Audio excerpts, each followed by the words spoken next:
Sud Radio, mettez-vous d'accord, 9h-10h, Valérie Expert. Bonjour à toutes et à tous, nous sommes avec vous en direct en ce lundi 19 novembre. J'espère que vous nous écoutez depuis décembre. J'ai dit oui, novembre, moi j'en partais pour un mois. Voilà. Non mais c'est parce qu'il y a tellement personne dans les rues, je me dis qu'on est les seuls à travailler aujourd'hui.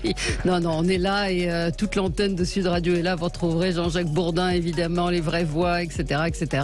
L'antenne de Sud Radio est en direct avec vous toute cette semaine. Vous êtes de plus en plus nombreux à nous suivre sur YouTube. Vous savez que vous pouvez nous voir également sur Facebook et puis évidemment sur le site de Sud Radio avec vous. Et aujourd'hui, pour commenter l'actualité et tenter de se mettre d'accord, Alex Darmon, bonjour. Bonjour Valérie. Journaliste politique, vous animez une chaîne sur YouTube, Les Indécis. Clément Tougeron, analyste politique, communicant au sein du cabinet Tilder. Jean-Claude Beaujour, bonjour à vous, avocat, président du Forum Transatlantique. Et Jacques Miard. Bonjour Jacques. Ouais, comment ça va? Salut camarades. Salut. Bonjour. Bon, tout le monde a regardé le match? Bien sûr. On va avoir les audiences. Il y a un petit pari sur les audiences. Alex? Ouais, alors en France, moi je pense qu'ils ont fait 25 millions. Ouais, pareil. 25. Oui, à peu près. Oui. Je crois que c'était 1 milliard au niveau planétaire. 1 milliard au niveau planétaire. En tout cas, en 2018, c'était 1 milliard 100 millions. Et je pense même qu'ils vont faire plus parce que c'était l'Argentine. Ouais. Et il y a 4 ans, c'était la Croatie. Sans manquer de respect à la Croatie, c'était une vraie affiche. Et je pense qu'ils vont faire plus qu'1 milliard cette année. Ouais. Jacques, vous dites combien de téléspectateurs en France?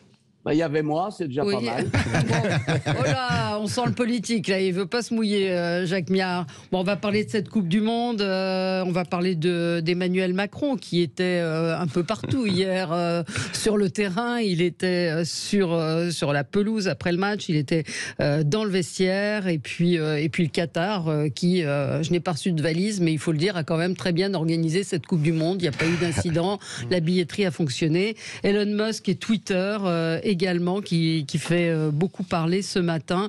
On va y revenir dans un instant. Commençons notre tour de table de ce qui a retenu votre attention aux uns et aux autres. Clément, on va commencer avec vous. Un coup de cœur. Exactement, un coup de cœur parce que bon, c'est la fin de l'année et il fait froid. Je pense qu'il vaut mieux avoir des coups de cœur que des coups de gueule. Oui. On en a eu beaucoup cette année, donc je vous propose pour cette fin d'année un coup de cœur, décidément, sur l'année 2022. Ouais. Et c'était un petit peu sur la reine Elisabeth II qui est décédée, vous le savez, en septembre dernier. Elle est née en 1926. Elle a eu plus de 80 ans avec nous, 96 ans exactement. Et elle est très connue pour avoir surmonté à la fois des crises, des très grandes crises. On se souvient par exemple de l'année 92, l'année de toutes les séparations pour ses petits-enfants, ou encore la crise autour de la mort de Lady Diana, et qui avait formé une grande scission entre le peuple britannique et la reine d'Angleterre, puisque plus de 80% des Britanniques voulaient l'abolition de la monarchie, alors qu'à sa mort, on reconnaît largement son apport à la couronne et son apport au peuple britannique.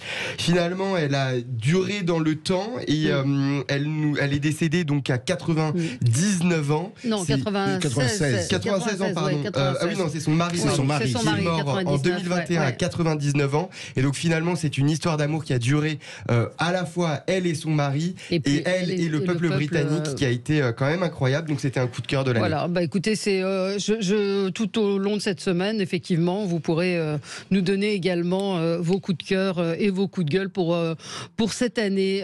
Jean-Claude, c'est un coup de gueule. Oui, moi, et c'est un sujet que je voulais traiter vendredi et qu'on n'a pas fait et qui va nous donner l'occasion de... Je reviens sur l'incendie de Vaux-en-Velin qui a fait plus d'une dizaine de morts, dont des enfants. Dans des circonstances, alors vous connaissez ma prudence d'avocat, l'enquête est en cours, donc on ne peut pas encore tirer de grandes conclusions, mais il semblerait qu'on s'achemine vers la piste criminelle, que ça ne serait pas la première fois qu'il y aurait eu des départs de feu, en quelque sorte l'incivilité. Alors là, c'est plus de l'incivilité, parce que quand on en arrive à faire 10 morts, et probablement des tas de blessés. C'est plus de l'incivilité, mais on a laissé s'installer l'insécurité dans ces zones un peu sensibles. Alors attention, je suis pas en train de dire que le maire est responsable. Je sais qu'Hélène Geoffroy fait un gros travail en matière elle est très sensible aux questions des quartiers difficiles, mais ça veut bien dire que vous savez, nos concitoyens ne peuvent plus supporter qu'on leur dise qu'on ne peut rien faire, parce que quand vous avez perdu un enfant, quand vous avez perdu un mari, on ne peut rien faire ne passe pas. Donc je dis oui, le coup de gueule, il faut que revienne, pardonnez-moi, mais je dis toujours la même chose, il faut que revienne l'ordre à tout prix. Nous sommes un grand pays. Le président de la République l'a encore dit, on va soutenir, il ira sur le Charles de Gaulle, on a des moyens, peu importe les moyens, mais je dis que nous sommes dans un grand pays, la France ne peut pas être une grande puissance et être dans l'incapacité de faire régner un minimum, je dis bien un minimum d'ordre dans les quartiers. Peut-être Jacques Miard nous expliquer, nous raconter comment ça se passe dans votre ville, ou quand on est maire, l'impuissance devant laquelle vous êtes parfois. C'est tout à fait exact, et je me félicite que Claude souligne ce point. Si ce qu'il dit est avéré, à savoir, parce qu'aux dernières informations, on ne savait pas encore si c'était criminel ou non. Si c'est criminel, effectivement, je crois que c'est le résultat d'un laxisme depuis trop nombreuses années. Et ça, il y en a marre. Il y en a marre. Alors, je vais partir des faits dans ma ville. Lorsque nous avons des délits, des cambriolages, lorsque nous arrêtons des gens qui sont sans permis de conduire, qui grillent les feux, etc., qu'est-ce qu'on constate? Malheureusement, que ce sont très souvent des gens qui sont en situation irrégulière et qui, parfois même, avaient été expulsés et reviennent sur le territoire national. Or, je constate que ce soit pour l'Algérie ou que ce soit pour le Maroc, on vient de capituler en race campagne en acceptant de disjoindre ce qu'est la politique des visas et je dirais la nécessité pour ces pays de reprendre leurs délinquants. On va en reparler. On va reparler de ça, mais au-delà de cette délinquance que vous évoquez, c'est une délinquance permanente. Oui, c'est une délinquance permanente. Là, on ne sait pas effectivement si c'est criminel. On pense que c'est un canapé qui était installé dans le hall de cet immeuble, sur lequel dealaient, fumaient à longueur de journée des individus. Je vous donne un exemple que je connais d'un ami qui est en banlieue parisienne dans un HLM et qui me raconte le bordel, il n'y a pas d'autre mot. Mais c'est ce que je vous dis.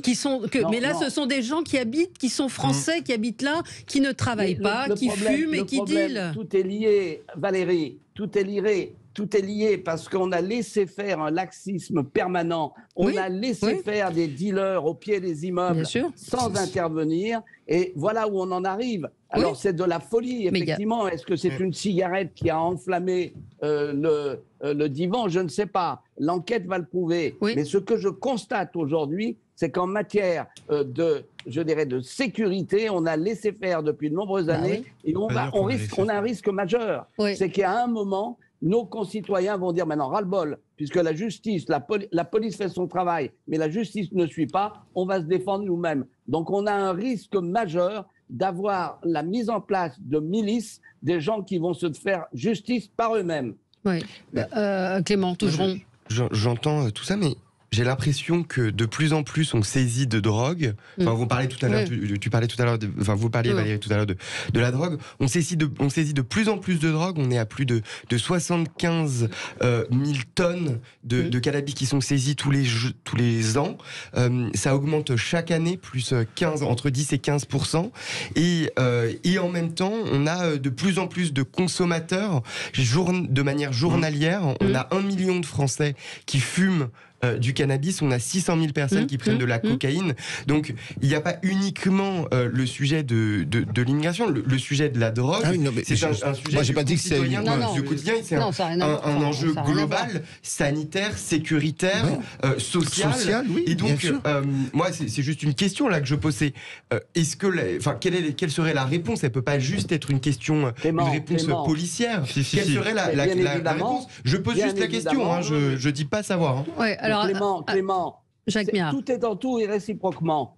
C'est-à-dire que comme on a laissé faire, je dirais, on a eu un certain nombre de gens qui nous ont dit mais non, le hashish c'est pas dramatique, etc.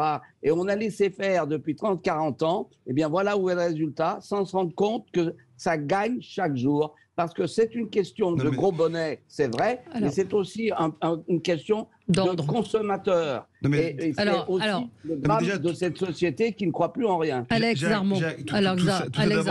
Ce sont des suppositions. On ne sait pas vraiment quels sont les faits, les conditions. Je l'ai bien dit, attention, j'ai bien dit. De ce malheureux, enfin c'est pas malheureux, ce terrible accident, ce drame dramatique, vraiment dramatique pour le coup. Moi je peux pas laisser dire qu'on a laissé faire pendant des années. Enfin, c'est pas vrai. Mais attendez, je vous ai écouté. Tant sur la sécurité que sur la politique de drogue. La politique de drogue, on est un des pays qui sanctionne le plus en Europe aujourd'hui. Enfin, premièrement, et deuxièmement, sur la sécurité, Jacques Miard, vous êtes de droite, je ne sais pas si vous soutenez Nicolas Sarkozy, mais la vérité, c'est qu'il y avait une police de proximité qui a été enlevée par Nicolas Sarkozy, et la vraie chose qu'il faut dire, c'est qu'il faut remettre de la police dans ces quartiers-là. Vous serez d'accord avec ça? La police ne peut plus rentrer dans ces quartiers aujourd'hui.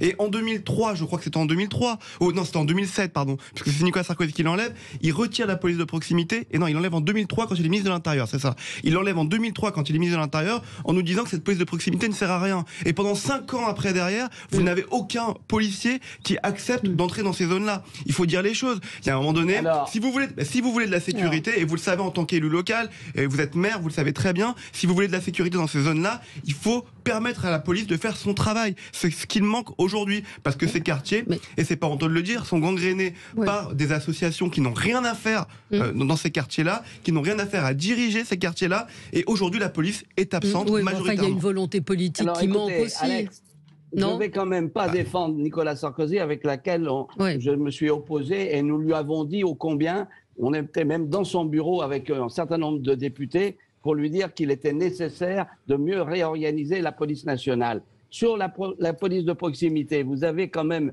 une vision très utopiste de la police de proximité, parce que ce n'est plus un problème de proximité, c'est un problème, comme vous venez de le dire, si nos policiers peuvent entrer dans ces quartiers et ne se font pas tirer dessus. C'est ça la réalité. Ça n'a plus rien à voir avec la police de proximité. Mais sans aller aussi loin, encore une fois, je reprends cet exemple qui est une banlieue ouest de Paris où il y a des HLM, où la majorité des habitants se comportent bien. Il y a 4-5 fauteurs de troubles dans un immeuble qui défèquent dans l'ascenseur, qui fument en bas, qui s'installent et qui... Donc on ne sait pas effectivement, mais cet état de délabrement des logements sociaux et dans lequel il n'y a pas d'intervention ni du bailleur, ni des autorités politiques, ni policières. On ne peut pas dire que ce soit un quartier sur Rennes où les gens ne peuvent pas rentrer. Il ne se passe rien. Ces gens vivent un enfer. Souvenez-vous, Valérie, il y a, je crois, quelques semaines, nous avions abordé ce sujet en disant faut-il expulser les locataires fauteurs de troubles, multirécidivistes fauteurs de troubles. Alors après, on va avoir des tas de gens qui la main sur le cœur, c'est inhumain, etc. Moi, je dis oui, sans embâche, parce qu'effectivement, vous avez le règne, c'est comme une...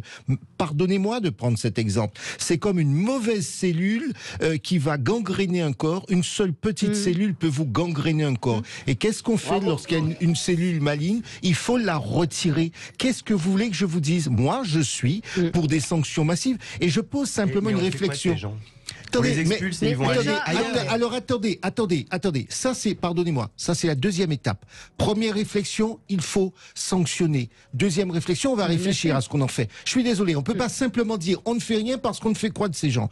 Moi, je regarde ce qui se fait parfois dans certains pays. Vous avez des pays où, alors ce ne sont peut-être pas des modèles de démocratie, mais vous avez des pays. Non, attendez, laissez-moi vous donner un exemple. Allez-y. Vous regardez à Singapour, les gens respectent un minimum. Il y a un minimum d'ordre social. On ne peut pas comparer les pays du Nord, Singapour, avec nos cultures. Mais alors on ne peut rien faire. Non mais attendez Valérie, je ne dis pas qu'il faut calquer des modèles. Je dis bien qu'on peut regarder ce qui se fait. Comment se fait-il que d'autres arrivent sur certains sujets à vivre un peu de manière à peu près décente et nous on dit qu'on peut rien faire. On marque une pause, 9h17 déjà sur Sud Radio. À tout de suite. Sud Radio, mettez-vous d'accord, 9h-10h, Valérie Expert. Et nous jouons avec vous sur Sud Radio jusqu'au 25 décembre. C'est le grand jeu du sapin de Noël. Vous savez que nous avons un grand sapin avec plein de cadeaux. Il en reste encore beaucoup. Vous pouvez gagner, vous le savez, des montres connectées smartwatch qui sont offertes par la Confédération des buralistes, des montres Kelton, des séjours au Futuroscope en famille. Bref, beaucoup de cadeaux. 0826 300 300, c'est à vous de jouer. Et nous tirerons le gagnant au sort dans quelques instants. Revenons à nos débats. Le score du foot, 23 millions de téléspectateurs, 80% de part de marché pour TF1 avec des pics à près de 29 millions de téléspectateurs. On évoquait ce score planétaire énorme. C'est peut-être Alex. On n'a pas encore le score planétaire, je pense, de l'audience. Non, mais il y a que le football qui peut faire ça. Objectivement, quand vous regardez tous les autres sports, toutes les autres activités, vous avez que le foot qui peut rassembler autant de monde. Et pourquoi ? Parce qu'en fait, le foot, vous pouvez y jouer avec une pierre. En vérité, dans le monde entier, c'est pas le cas dans notre sport où il faut une raquette, où il faut un ballon de rugby, c'est ovale, où il faudrait un club de golf. Le football, vous avez deux équipes, vous faites un 3 contre 3 et vous jouez avec une pierre, et donc c'est universel. Et c'est vrai que ce sport-là peut donner des émotions que aucune autre chose peut donner. Et hier soir, il l'a fait. Quand vous voyez le match France-Argentine, ce matin, c'est dur quand vous êtes français et que vous supportez l'équipe de France de vous lever, de vous dire que vous êtes passé si près de quelque chose d'exceptionnel. Mais c'est déjà exceptionnel ce qu'ils ont fait, ces joueurs de l'équipe de France de football et cette équipe de France de football. Donc voilà, après on pourra revenir sur tous les à côté, sur le soft power qui a été opéré par le Qatar, par le soft power aussi qui a été opéré par le président de la République Emmanuel Macron, parce qu'il faut en parler, par le fait que enfin un grand joueur, vraiment, après Zinedine Zidane arrive en France, qui est Kylian Mbappé. Par tout ça, on pourra en parler, il faudra en parler, mais ce matin, il faut se réveiller et se dire que pour une fois, on peut être fier d'être français dans cette année 2022 qui a été compliquée, où on a eu un retour un peu à la normale. Et moi, je me dis, et ça sera mon coup de cœur ce matin, Valérie, que forcément demain, la France ira mieux. C'est ce qu'il faut se dire dans la vie. On m'a souvent répété, il faut faire des projets pour dire que ça va aller mieux. Et ben voilà, je fais des projets. Et il y a le football, mais j'étais voir un chanteur qui s'appelle Orelsan la semaine dernière et qui est français aussi et qui est mondialement reconnu, pareil. Et puis je me dis que voilà, j'espère que politiquement, économiquement, que les jeunes qui travaillent plus qu'avant, en tout cas c'est ce qu'on nous dit, travailleront encore plus demain et que ça ira mieux pour demain. Ils travaillent pas plus qu'avant. Si, le chômage des jeunes a baissé. Le chômage des jeunes a baissé considérablement. Alors, je dis pas qu'ils font ce qu'ils veulent. Et c'est pour ça qu'il faut que ça aille mieux. Il faut qu'ils fassent vraiment ce qu'ils veulent. Il faut qu'ils fassent ce pourquoi ils ont fait des études. Mais en tout cas, voilà, il faut que tous ensemble, on a envie d'y retourner. Et hier, le match de football, je sais que sur les réseaux sociaux, on va dire, mais vas-y, compare ça avec le football. Il est complètement con, celui-là. J'assumerais, vraiment. C'est qu'ils ont rien lâché. Et c'est aussi ça, être français. C'est de se dire qu'il ne faut rien lâcher et qu'impossible n'est pas français. C'est ce qu'a dit Emmanuel Macron en substance dans les vestiaires hier. C'est non, c'est ça. C'est lui qui a fait le texte du président. Voilà, c'est Alex qui a fait le texte du président. Donc vous dites qu'il faut arrêter de s'auto. Oui, alors, Jacques Miard. Oui, alors je crois qu'il faut quand même ramener ça. Moi, je ne pouvais pas dire parce qu'on a gagné ou on a perdu, je suis fier d'être français. Je suis fier des Bleus. Je suis fier de l'équipe de France. Mais être fier et d'être français, ça renvoie à bien davantage de choses, à tout un pays, à toute une culture, à toute une histoire, à toute la capacité que nous avons dans nos chercheurs, que nous avons avec, je dirais, des gens qui s'engagent dans la vie. Mais on ne peut pas dire « je suis fier d'être français ». Ça, franchement, c'est quelque chose que je réfute. Je dirais une chose, on a gagné, bravo, on a perdu, dommage. Mais je dis, la vie continue. Et je crois qu'aujourd'hui, on est en plein délire. Et ce que vient de dire Alex me paraît un peu à côté je dirais, de l'enjeu réel. Bien sûr que nous eussions aimé gagner. Bien sûr qu'il y a eu un moment extrêmement fort. On peut aussi regretter que rater des pénaltys ou des coups-buts, je dirais que les deux qui ont mis à côté vont porter ad vitam un sacré poids, je dirais. Et je suis très près d'eux parce que je crois qu'ils vont en souffrir. Mais de grâce, ne mettons pas notre fierté de Français. J'ai pas fait ça. Hein, il a fait fierté de Français dans un match gagné ou perdu. Il a fait un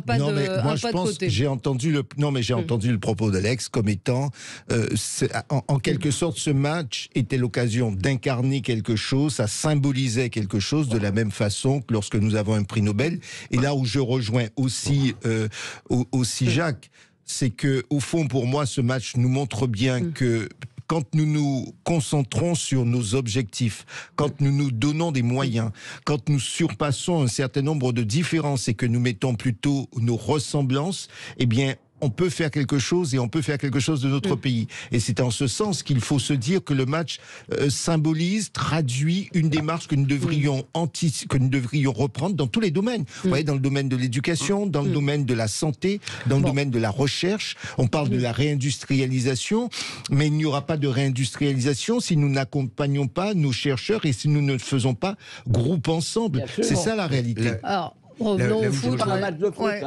où je rejoins quand même Alex, c'est que pour une partie de la jeunesse, alors voilà, moi je suis très jeune sur le plateau. J'ai 25 ans et non, mais ce que je veux dire, c'est que voilà, je suis le petit Benjamin de cette. Et voilà, j'ai 25 ans. Ma première Coupe du Monde dont je me souvienne, c'était en 2008 face à l'Italie. Et je dois vous avouer que moi qui ne regarde quasiment jamais le foot, mis à part pour la Coupe du Monde et l'Euro, ce sont des moments fondateurs, ce sont des moments dont je me souviens. Je sais très bien à quel moment j'ai regardé en 2018, c'était chez moi avec mes parents qui avaient invité les voisins et les voisines, il y avait tous les enfants dans le jardin, on se souvient de 2018, et pour une partie de la jeunesse, eh bien ces moments ils sont fondateurs, ils sont forts, et quand j'entends, bien sûr on est fier quand on a un prix Nobel, quand eh bien on gagne je ne sais quelle autre compétition, mais en revanche ces moments de liesse, ces moments de communion, eh bien, il n'y a que sur ce genre d'événement que l'on les a. Et donc, il y a un événement fort. Et hier, dans le bar où j'étais, tout le monde se parlait, tout le monde échangeait. Là où, en revanche, régulièrement, quand on prend le métro, le bus à Marseille, à Paris, à Toulouse, à Nantes, eh ben, il n'y a personne qui va se parler des bus sur le bus, c'est extrêmement fugace. Hein, c'est ce que nous a dit Frédéric Dabi la semaine dernière. Il a repris toutes les Coupes du Monde. L'effet Coupe du Monde, à part 98, a été sur la politique, même économiquement. Je vais même vous dire, même plus loin, économiquement, on nous dit qu'il peut y avoir des beaux lendemains qui chantent avec une Coupe du Monde. Vous avez vérifié qu'économiquement, ça n'apporte rien. Mais juste pour répondre à Jacques Millard, moi je dis pas que je suis fier d'être français ce matin parce qu'on a été en finale de la Coupe du Monde hier et qu'on a perdu, qu'on a fait un super match. Je dis que je suis fier d'être français parce que je suis français. Voilà, je suis français et que ça me permet hier de m'en rappeler hier soir. Mais ce matin en me levant, je savais très bien que j'allais travailler et que j'allais participer à l'effort national. Je dis juste, vous savez, qu'on n'est pas tous dans des conditions qui nous permettent tous les jours de se rappeler qu'on est français, qu'on est fiers de l'être. Voilà. Et hier soir, ça nous a permis tous ensemble, 25 millions de téléspectateurs, des pics à 30 millions. Allez me sortir, monsieur le maire, un débat politique qui rassemble autant de monde aujourd'hui. Non mais c'est vrai. Alex, faut pas être cruel. Arrêtez d'être cruel. Mais il n'y en a pas hier. Tous les Français, monsieur le maire, tous les Français hier avaient le drapeau tricolore inscrit sur la joue ou dans la rue ou sur les Champs-Élysées. Et ça permet à des jeunes de dire oui, je suis français et ça fait du bien. Mais vous avez raison. Alors, attendez, Jean-Claude va intervenir. Parce que entre un coup d'adrénaline, avec un coup où effectivement on s'éclate et on communie sur une équipe qui a failli gagner, mais malheureusement un peu malchance, je comprends qu'on puisse communier avec elle, mais de grâce, ne mettons pas l'avenir du pays dans un match de foot. Non, mais je pense que pour être très concret, parce que là encore vous n'êtes pas contradictoire, je pense que justement ce match doit être l'occasion de poursuivre l'effort, parce qu'il ne faut pas que ce soit uniquement un effort fugace ou en tout cas une communion à l'instant T. Et puis il faut se demander comment nous allons plus loin. Donc il faut tirer profit de tout cela. Oui, vous êtes très optimiste. Anna nous dit, on n'a pas fait un super match, 70 minutes à flotter les dernières 15 minutes, oui, mais l'Argentine était meilleure. Oui, mais c'est ça, c'est ça être français aussi, c'est de jamais lâcher, je suis désolé. Mais on travaille moins, mais on est plus productif. Voilà. Allez, on se retrouve dans un petit instant, 9h29 sur Sud Radio. On va parler d'Emmanuel Macron, son comportement qui en a interpellé plus d'un. À tout de suite. Sud Radio, mettez-vous d'accord, 9h-10h, Valérie Expert. Et on est ensemble jusqu'à 10h. À 10h, nous recevrons Miss France, la toute nouvelle Miss France élue samedi soir, Miss Guadeloupe, qui est donc devenue Miss France à 18 ans. Elle sera avec nous. 18 ans. C'est voilà. jeune, 18 ans. C'est jeune, hein. C'est bébé. C'est jeune, absolument. Elle sera avec nous dans l'émission Média Miss France qui a rassemblé de toute façon d'être jeune. Oui, ça c'est sûr que ça finit par passer. Qui a rassemblé 8 millions de téléspectateurs, ce qui est moins que le foot, mais pas mal quand même. Emmanuel Macron, donc son comportement sur le terrain hier, avait-il sa place sur la pelouse auprès d'Mbappé? Avait-il sa place dans les vestiaires avec ce discours qu'il a administré en terminant par... écoutez, on va l'écouter. Je voulais venir vous voir pour vous dire merci. Et vous avez fait rêver des Françaises et des Français qui en ont besoin. En tout cas, moi, je suis fier de vous. Vive la République et vive la France. Étrange quand même ce Vive la République. Il était en meeting à Doha. Oui, il était en meeting. Non, vous l'avez trouvé comment? Est-ce qu'il en a pas fait un peu trop? Est-ce qu'il avait sa place sur la pelouse? Est-ce qu'il avait raison d'aller voir Mbappé et Deschamps qui ne lui ont quasiment pas adressé la parole, hein? Non, mais alors, il y a deux choses différentes. Moi, je comprends que ça puisse choquer, que ça puisse énerver, que le président de la République aille sur la pelouse. Mais la première chose, c'est que il faut dire la vérité, c'est qu'Emmanuel Macron est un fan de football. Par rapport aux anciens présidents de la République. François Hollande aussi, Nicolas Sarkozy.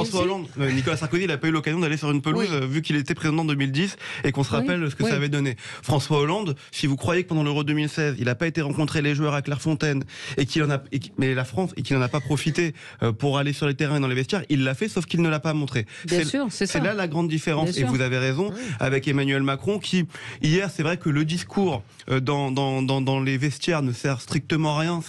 C'est un peu bizarre, très objectivement, ce discours qu'il adresse aux joueurs. On ne sait pas où il veut en venir et je pense que lui-même, quand vous regardez la vidéo, je pense qu'il ne sait pas où il veut en venir, où il va, parce que réussir à consoler des joueurs de football qui viennent de perdre une finale de Coupe du Monde, faut avoir les bons mots. Après, concernant Didier Deschamps et Kylian Mbappé, la vérité c'est qu'il est très très proche de Kylian Mbappé.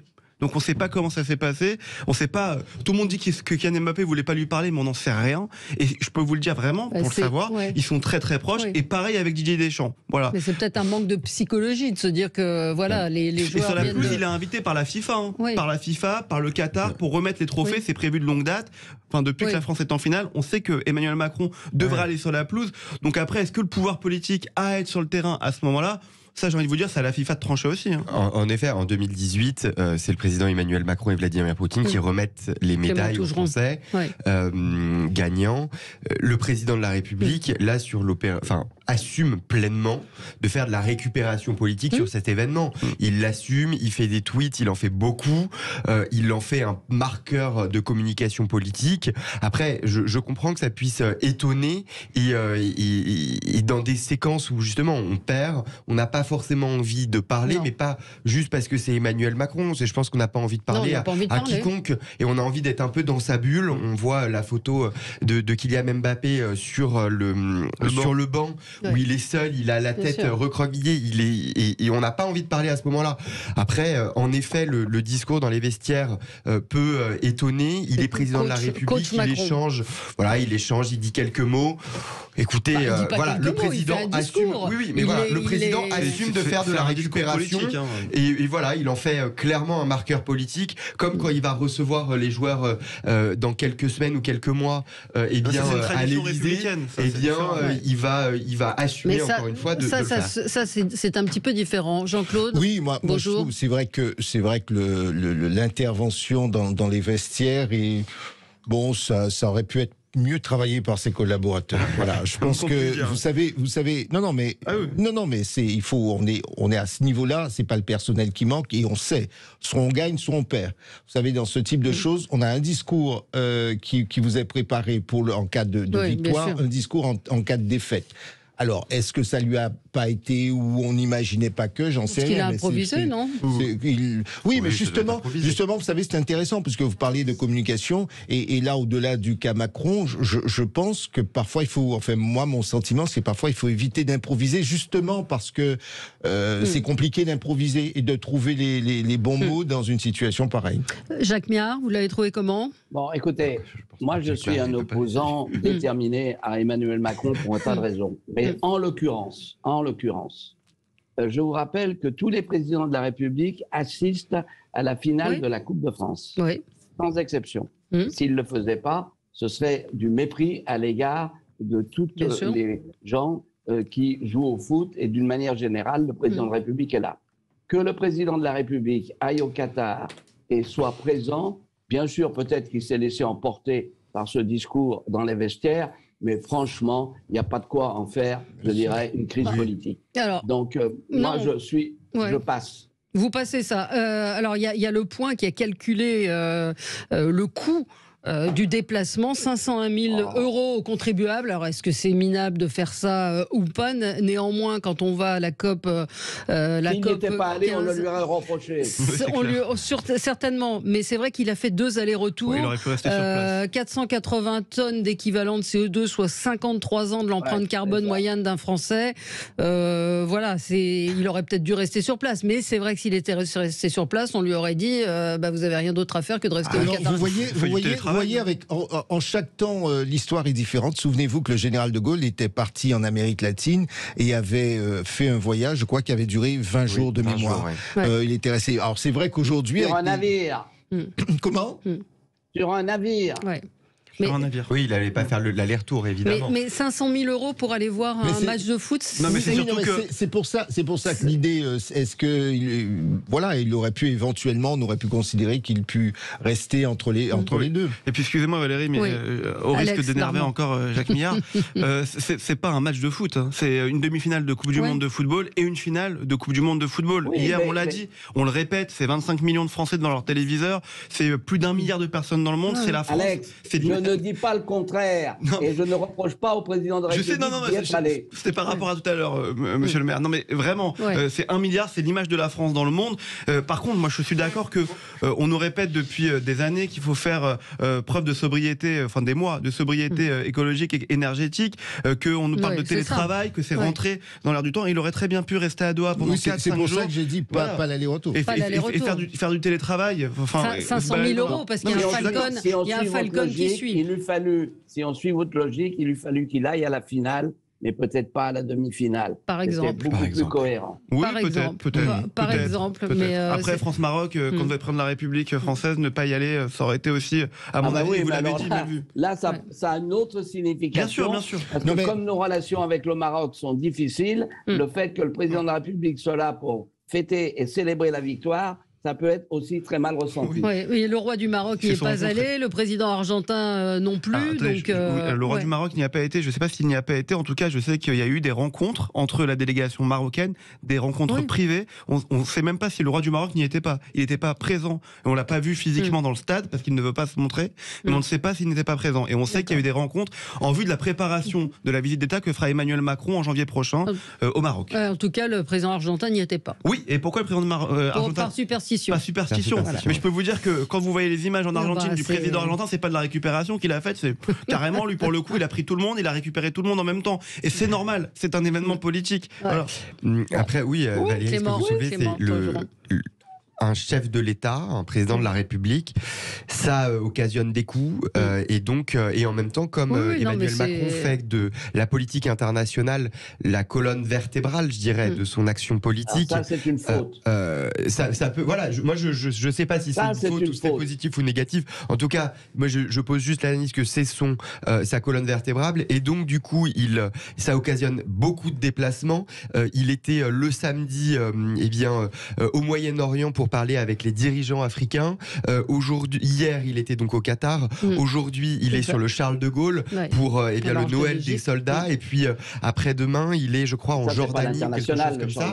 Et donc, il a beaucoup de déplacements. Et donc, en effet, on peut se poser la question de l'impact à la fois économique et environnemental de ces déplacements. Mais du coup, qu'est-ce qu'on se dit ? On se dit, un président de la République reste à l'Élysée, ne sort pas, reste dans sa tour d'ivoire, je ne sais pas. Bon. Non, mais l'international, malheureusement, c'est une fuite en avant d'un certain nombre de présidents de la République, et ça s'est toujours retourné contre eux. Et ça, c'est une erreur. C'est même une faute. 9h40. Il n'en demeure pas moins que le président de la République devait être à la finale. Oui, à la finale, oui. Mais la demi-finale, c'était peut-être pas obligé. Voilà. Non. Il s'est engagé, c'est une promesse de campagne. Oui, voilà. Allez. 9h43 sur Sud Radio. On se retrouve dans un tout petit instant. Restez avec nous. Sud Radio, mettez-vous d'accord. 9h10, Valérie Expert. Je voulais qu'on parle d'Elon Musk, mais Stéphane, un auditeur, pose la question de la santé des joueurs de l'équipe de France. Pour l'instant, c'est assez opaque ce qui s'est passé. C'est vrai qu'on a vu, c'est ce que nous dit Stéphane, on a vu certains joueurs avoir beaucoup de mal à reprendre leur souffle. On peut s'interroger sur l'état, effectivement, de certains d'entre eux, même si on n'a pas, pour le coup, d'informations. Oui, on peut s'interroger. D'ailleurs, le sélectionneur de l'équipe de France, hier, quand il a réagi, dit pour le moment, je ne vais pas revenir sur ces problèmes-là, mais on en parlera le moment venu. Donc, ils en parleront. Tout a toujours été transparent. Ce qui est certain, c'est qu'ils n'étaient pas à 100%. Oui, non, mais là en l'occurrence, c'est pas sûr. Hein. En tout cas, ce que je veux dire, c'est qu'ils n'étaient pas à 100%, les joueurs, certains de l'équipe de France.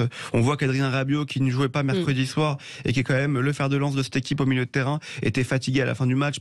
Pareil pour Raphaël Varane. Griezmann n'était pas à son meilleur niveau. Bon, voilà, faudra attendre, il faudra avoir les explications. Il y a plein de bruits qui courent. Est-ce qu'il y a eu Covid ou pas, on n'en sait rien, franchement. Bon, on va parler d'Elon Musk, mais on a notre gagnante. La gagnante, c'est une gagnante, c'est Clarisse. Bonjour. Oui, bonjour. Bonjour Clarisse, bonjour. Vous êtes en vacances ? En vacances, ça y est, cette semaine. On va pouvoir préparer Noël et je suis vraiment ravie. Je suis trop contente que vous m'ayez appelé. Voilà. Oui, on vous a sélectionné. Donc, il y a eu un certain nombre d'appels et hop, le 6e appel a été rappelé. Vous nous appelez d'Ariège et donc vous allez gagner. Attention. C'est une tablette tactile offerte par Sud Radio et la Confédération des buralistes, qui est un très beau cadeau. Ça peut vous servir pour travailler, pour les enfants. Vous avez des enfants, Clarisse ? Oui, tout à fait. Je sais déjà à qui va aller la tablette, donc je suis vraiment ravie. À qui vous allez la donner ? Elle va sûrement aller à Montaigne. C'est ma fille qui avait fait sa liste au Père Noël, donc c'est super. Je n'avais pas encore acheté. Voilà. Bon, voilà, vous avez gagné grâce à Sud Radio et grâce à votre fidélité. Morale achetée au dernier moment. Voilà. C'est pas toujours vrai, Jacques. Hein. Parfois, il y a pénurie. Hein. Il paraît qu'il y a pénurie d'iPhone et de certains appareils électroniques. Donc, écoutez, voilà, c'est un très beau cadeau. On vous souhaite un joyeux Noël, Clarisse, de bonnes vacances. Et merci d'être fidèle à Sud Radio. On revient pour parler d'Elon Musk. Que se passe-t-il ? Hier, ça m'avait échappé, Alex Armand, mais c'est vous. C'est vrai, ça m'a pas échappé que les règles ont changé, mais c'était pendant le match de foot. C'est quand même énorme. Donc Elon Musk, qui depuis quelques jours agite sérieusement le réseau Twitter, la twittosphère, parce qu'il change les règles, parce qu'il suspend des journalistes qui parlent de lui. Certains avaient parlé de ses déplacements en avion. Avec un compte. Il a fait supprimer l'ensemble des comptes qui suivent les jets de milliardaires, alors que Elon Musk avait promis, lorsqu'il est arrivé, de faire free speech, c'est-à-dire que autoriser n'importe quelle parole sur n'importe quel sujet et dans un large spectre. Et donc là, depuis quelques jours, il multiplie les attaques, en effet, contre des journalistes. Il y a une journaliste du Washington Post qui vient d'être suspendue ce matin. Et voilà, tout à l'heure, il y a quelques minutes, Elon Musk a tweeté parce qu'il adore faire ça, mettre des sondages et il agit selon les résultats de ces sondages. Enfin là, le truc est assez et donc son sondage, schizophrène. Son sondage, qui est très bizarre, c'est « Dois-je quitter la tête de Twitter ? Je m'en tiendrai aux résultats de ce sondage. Oui à 57%, non à 43%. Il y a eu plus de 15 millions de votes. Est-ce qu'il va vraiment le respecter ? Mais en tout cas, voilà, depuis quelques jours, il multiplie les sondages et il dit « Je laisse la parole aux autres ». Et en même temps, il prend des actes qui vont contrairement en opposition avec ce qu'il prétend vouloir faire pour Twitter, ce qui peut être un petit peu grave parce que Twitter, c'était un réseau social qui grimpait énormément. Et là, ça met il est en train de le tuer d'une certaine manière. Il a annoncé qu'il suspendrait à vie les comptes de ceux qui citent d'autres plateformes. C'est peut-être juste une déclaration de sa part aussi. Non, c'est rentré dans les CGU, dans les conditions générales d'utilisation. Oui, Jacques Miard, vous en pensez quoi ? J'en pense tout simplement que la finance internationale est la seule internationale sur la planète et que nous sommes totalement dans ses mains. Oui, sauf qu'il est en train de bousiller son entreprise. Il est en train de... Non, et on se calme. C'est pas simplement une question d'entreprise. C'est comme si aujourd'hui, parce que les fonds de pension vont posséder des médias, ils vont leur tordre le cou sur la liberté d'expression. C'est extrêmement grave. Et donc, il y a un moment, ça va lui revenir en boomerang, parce que trop, c'est trop. Oui, je pense que cette histoire, aura une limite parce qu'Elon Musk, on connaît, c'est un personnage fantasque. C'est vrai qu'il fait prendre des risques à l'entreprise, mais tôt ou tard, il y a malgré tout des structures de gouvernance. Il y a un conseil d'administration, il y a des gens qui contrôlent. Donc j'espère, là encore, c'est pas de l'optimisme, mais c'est de me dire que j'espère qu'à un moment donné, les mécanismes de régulation qui existent à l'intérieur ou à l'extérieur de l'entreprise prendront droit de citer. Voilà. Mais l'hubris se termine toujours mal. Est-ce qu'il n'est pas se termine toujours mal. Mais est-ce qu'il n'est pas tout puissant ? Si. Bon. Il y a un moment, il va y avoir des limites. Et comme dit Claude, ça va lui revenir en boomerang. Mais vous avez quand même des règles de gouvernance. Vous savez. Alors, moi, je n'ai pas préparé sur la décision qu'il a prise. Je n'ai pas là comme cela. Je n'ai pas fouillé la question en droit. Mais j'imagine, vous voyez, quand vous dites il a supprimé le compte Twitter, j'imagine que vous avez certainement aussi des bataillons de confrères qui se disent est-ce qu'on ne peut pas poursuivre sur tel ou tel fondement ? Et on verra. Là, l'information tombe brute. Et je n'ai pas de réponse brute à vous dire voici la solution, parce que si on l'avait, elle serait évidente et connue. Mais il y a des mécanismes régulateurs. Les États-Unis restent malgré tout une démocratie, un État de droit. Donc il va y avoir des réponses apportées. Jusqu'à certaines limites, Claude. Mais il y a effectivement l'amendement, je crois que c'est le numéro 2, qui permet effectivement des actions en justice. Et il n'est pas impossible que des gens se lèvent et disent qu'il est en train d'enfreindre la liberté d'expression. Ben oui, le free speech. Ouais. Mais je suis d'accord, Jacques. C'est pour ça que je vous dis, là, on est, c'est pas comme ça sur un coin de table et en l'espace de quelques heures qu'on peut trouver la solution. Mais je reste persuadé que s'il continue, vous voyez, à partir du moment où vous dites que vous supprimez par le Washington Post, c'est pas n'importe qui, c'est pas n'importe quel journal. C'est un journal de référence à peu près sérieux, avec des journalistes à peu près sérieux. S'il commence comme ça, ça va lui revenir en boomerang. Ou pas. Ou pas. Vous savez, la première décision qu'il prend quand il prend la direction de Twitter, c'est quand même de rétablir le compte de Donald Trump. Et c'était il y a 3-4 mois. Non, mais Alex, oui. C'était il y a 3-4 mois. Après, il fait ce qu'il veut. Encore une fois, Jacques Miard l'a dit, il l'a acheté. Alex, c'est une chose de dire je rétablis, donc je donne un droit à X. Oui, et c'est une chose de dire que, vous savez, là, le fait de dire j'interdis à une journaliste du Washington Post. Le poste, c'est quand même aussi. Il faut. Ces gens-là sont pas complètement idiots et sans relais. Moi, je suis d'accord avec vous. Le problème, c'est que je pense que lui n'est pas d'accord avec nous. Donc, et comme c'est lui qui dirige, aujourd'hui, c'est lui le patron. Je pense que sa première décision de redonner son compte à Donald Trump et d'enlever la deuxième, troisième, quatrième décision d'enlever un compte à un journaliste, ça en dit beaucoup. C'est comme ces histoires de sondage, objectivement, s'en remettre au sondage et pour prendre les grandes décisions de son entreprise. c'est super. Hein. Certains vont vous dire que c'est de la démocratie, mais quand vous êtes chef d'entreprise, il y a un moment donné, il faut trancher. Et c'est ce qui fait, d'un côté, en enlevant des comptes et en en rétablissant d'autres. Le problème, c'est que vous allez créer un réseau qui va être pour vous, du début à la fin. Et je peux vous dire qu'il y en a plein qui vont le quitter, ce réseau. Et qui vont le quitter beaucoup plus vite que vous ne le pensez. Alex, je viens de dire aussi qu'il y a des structures de gouvernance en interne. Bien sûr. Et donc, on verra comment réagissent ces structures de gouvernance en interne. Qu'il contrôle, il est actionnaire majoritaire et plus que majoritaire. Donc il fait ce qu'il veut. Et en plus, on n'est pas dans une situation française. Enfin, c'est pas une entreprise française. La réalité est complètement différente. Et enfin, le dernier élément, c'est que Twitter, c'est un monstre, c'est énorme. Oui, c'est énorme. Donc s'attaquer à Twitter, c'est pas s'attaquer uniquement à une petite infrastructure, une petite PME, etc. C'est une multinationale qui est présente dans tous les pays du monde et qui est en capacité de broyer n'importe quel individu parce qu'ils sont extrêmement puissants. Oui, mais Claude a raison. Claude a raison. Il existe des moyens de droit. On est aux États-Unis et je peux vous dire que la liberté d'expression, c'est un fondement de la démocratie américaine. Et donc, à mon avis, sur cette base, il peut avoir des ennuis. Je vais vous dire, je connais, je vois un tout petit peu comment ça se passe.